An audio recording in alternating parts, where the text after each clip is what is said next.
जय श्री कृष्णा, जय श्री राधे। अर्चना के कृष्ण गुणगान चैनल पर आपका स्वागत है। अब मैं आपको गीता जी का छठा अध्याय सुना रही हूँ।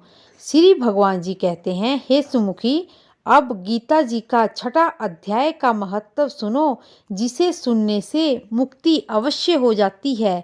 गोदावरी नदी के तट पर प्रतिष्ठापुर नामक एक विशाल नगर था, जहाँ मैं पिपलेश के नाम से विख्यात रहता हूँ। उस नगर में ज्ञान श्रुति नाम का राजा रहते थे, जो भूमंडल की प्रजा को अत्यंत प्रिय थे। उनका प्रताप प्रभामंडल में प्रचंड तेज के बराबर था। प्रतिदिन होने वाले उनके यज्ञ के धुएं से नंदनवन के कल्प वृक्ष इस प्रकार काले पड़ गए थे, मानो राजा की असाधारण दानशीलता देखकर वे भी लज्जित हो गए हों। उनके यज्ञ में पुरोदास के रसावादन में सदा आसक्त होने के कारण देवता कभी प्रतिष्ठापुर को छोड़कर नहीं जाते थे। उनके दान के समय जल की धारा छोड़ देते थे। प्रताप रूपी तेज और यज्ञ के धुएं से मेघ ठीक समय पर वर्षा करते थे। उस राजा के शासन काल में खाने वाले, खेती में होने वाले किसी भी उपद्रव के लिए कहीं भी थोड़ा सा स्थान नहीं था, और अच्छा सा सर्वत्र प्रसार होता था। वे बल्ली, कुएं और पोखरे खुद के बंधे हुए मानो हर दिन पृथ्वी के बीच में अवलोकन करते थे। एक समय राजा के दान, तप, यज्ञ और प्रजा पालन से शक्तियां स्वर्ग के देवता उन्हें देने के लिए आ गए। वे कमल के समान उज्ज्वल हंसों का रूप धारण कर अपना पंख हिलाते हुए आकाश मार्ग से चलने वाली उतावली हवा के साथ उड़ते हुए वे सभी हंस आपस में बातचीत करते थे। उनमें से भद्राव आदि दो तीन हंस वेग से उड़कर आगे निकल गए। तब पीछे वाले हंसों ने आगे जाने वाले हंसों को संबोधित करते हुए कहा, अरे भाई भद्राक्ष, तुम लोग वेग से चलकर आगे क्यों हो गए? क्या तुम्हें नहीं पता है कि ये मार्ग बहुत दुर्गम है? इसमें से हमें सबको नज़दीकी से चलना चाहिए। क्या यो दिखाई नहीं देता? यह सामने श्री महात्मा महाराज जान श्रुति का तेज पुंज बेहद स्पष्ट रूप से प्रकाशमान हो रहा है। उस तेज से भस्म होने की आशंका है, इसलिए हमें सावधान होकर चलना चाहिए।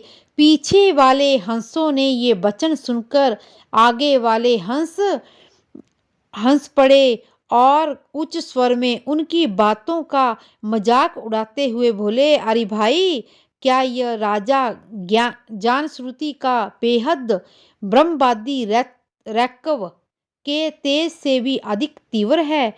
हंसों की ये बात सुनकर राजा जान श्रुति अपने महल के छत से उतर गए और सुखपूर्वक आसन पर विराजमान होकर अपने सारथी को बुलाकर बोले, जाओ महात्मा रैक्व को बुलाकर ले आओ। राजा का यह अमृत के समान वचन सुनकर मह नाम का सारथी प्रकट होता है। नगर के बाहर निकला, सबसे पहले पुण्यदायिनी काशीपुरी की यात्रा की, जहाँ जगत के स्वामी भगवान विश्वनाथ को उपदेश देते हैं।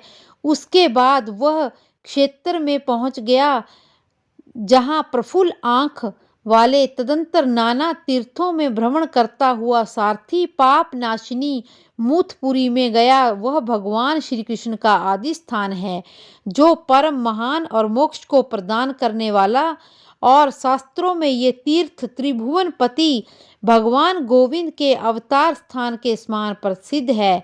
नाना देवता और ब्रह्म ऋषि उसकी पूजा करते हैं। मथुरा नगर यमुना नदी के किनारे शोभा पाता है। उसका आंकड़ा अर्धचंद्र के समान घटना होती है। वह सभी तीर्थों के निवास से परिपूर्ण है। परम आनंद प्रदान करने के कारण सुंदर स्वरूप होता है। गोवर्धन पर्वत से मूर्त मंडल की शोभा और भी बढ़ जाती है। वो पवित्र वृक्षों और ग्रंथों से आलेख है। शामिल 12 वन हैं। वह परम पुण्यमय था। विश्राम देने वाले श्रुतियों के साथ भूत भगवान श्री कृष्ण की आधार भूमि है।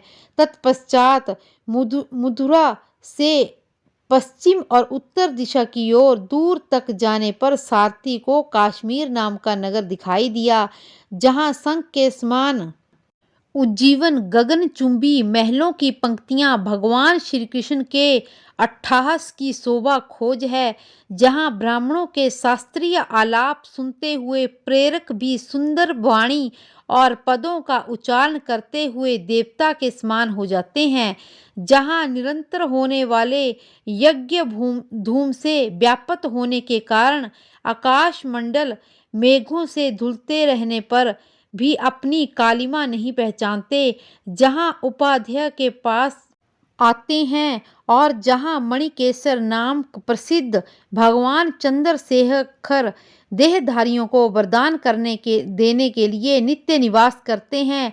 कश्मीर के राजा मणिकेश्वर ने दिग्विजय में सभी देवताओं को जीतकर भगवान शिव का पूजन किया था, तभी से उनका नाम मणिकेश्वर हो गया।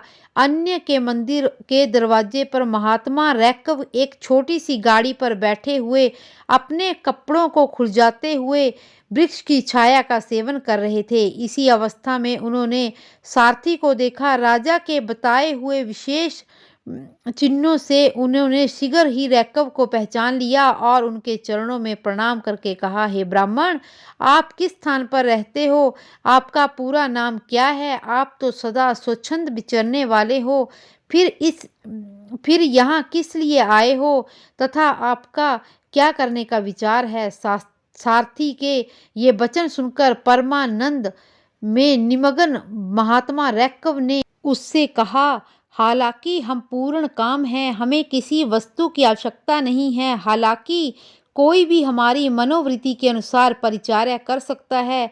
रैकव के हार्दिक अभिप्राय को आदर पूर्वक ग्रहण करके धीरे धीरे से राजा के पास चल दिया। वहां पहुंचकर राजा को प्रणाम करके उसने सारा समाचार निवेदन किया। उसमें स्वामी के दर्शन से उसके मन में बड़ी बोध थी। सारथी के वचन सुनकर राजा की आंखें आश्चर्य से चकित हो गई। उनके हृदय में रैकव के प्रति सत्कार करने की श्रद्धा जागृत हुई। उन्होंने 2 खच्चरियों से जुती हुई गाड़ी लेकर यात्रा की। उसी के साथ मोती के हार, अच्छे अच्छे वस्त्र और एक सहस्र गायें भी ले ली। कश्मीर मंडल में महात्मा रैकव जहाँ रहते थे उस स्थान पर पहुँचे।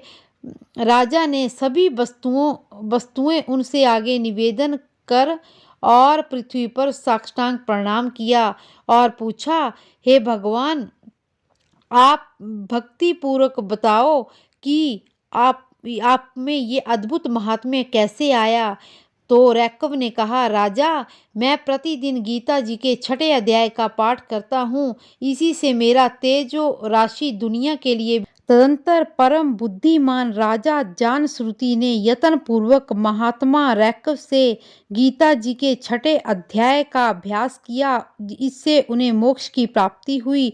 रैकव पूर्ववत मोक्षदायक गीता जी के 6ठे अध्याय का पाठ जारी करते हुए भगवान मणिकेश्वर के निकट आनंद मगन हो रहने लगे। हंस का रूप धारण करके वरदान देने के लिए आए देवता भी विस्मित होकर चले गए। जो मनुष्य सदा इस एक ही अध्याय का जप करता है वह भगवान विष्णु के स्वरूप को प्राप्त होता है, इसमें तनिक भी संदेह नहीं है। जय श्री कृष्णा, जय श्री राधे।